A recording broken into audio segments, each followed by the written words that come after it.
اب اس کے بعد لڑکے کے ساتھ لڑکا، یہ ایسا کام ہے کہ جس کی کوئی گنجائش ہی نہیں ہے، اس لیے اس کی سزا بہت سخت رکھی ہے اور وہ سزا متعین نہیں کی، قاضی کے حوالے کر دی۔ قاضی جو چاہے سزا دے۔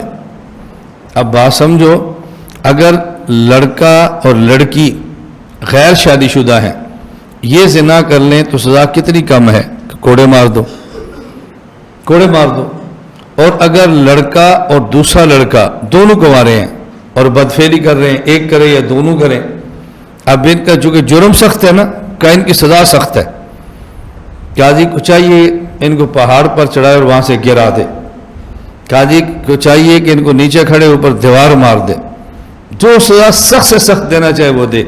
اب یہ جو قاضی کے حوالے کیا ہے، لڑکا کنوارا لڑکی سے زنا کرے تو کہتے ہیں کوڑے مارو، اب یہ سزا نرم ہے اور نام حد ہے۔ اور قاضی جو لڑکے کو نیچے کھڑا کر کے اوپر سے دیوار گرا رہا ہے یا لٹا کے دیوار گرا رہا ہے، یہ سزا سخت ہے اور نام تعزیر ہے۔ اب اگر کوئی بندہ کہے کہ جی کوئی لڑکا لڑکے سے بدفعلی کرے، اس پر کوئی حد نہیں ہے، اس کا معنی یہ نہیں کہ جائز ہے، سوال ہے حد نہیں ہے تو ہے کیا؟ یا تو کہ نا کچھ بھی نہیں ہے، یہ بات اور ہے، یہ نہیں کہ کچھ بھی نہیں، کہ جی تعزیر ہے۔ تو امام ابو حنیفہ رحمۃ اللہ علیہ فرماتے ہیں اگر کوئی شخص اپنی والدہ سے نکاح کرے اور پھر اس سے ہم بستری کرے، اس پر حد نہیں ہے، وَلَٰكِن يُعَذَّرُ، حد نہیں ہے، تعزیر ہے۔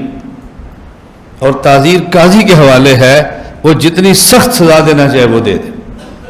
اب کنوارا لڑکا کسی اور سے زنا کرے، اس کے لیے فرمایا کہ اس کو 100 کوڑے مار دو، اور اگر اپنی ماں سے کر لے تو کہا صرف کوڑے نہ مارو، اس کو قاضی اس سے بھی سخت سزا دینا چاہے تو دے سکتا ہے۔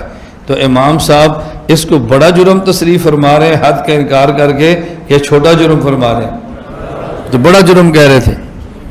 اس لیے اس بات کو سمجھ، میں بارہا کیوں کہتا ہوں بھائی، فقہ تو نام ہی سمجھ کا ہے، تو جس آدمی میں فہم نہیں ہوگی مسائل فقہیہ سمجھے گا کیسے؟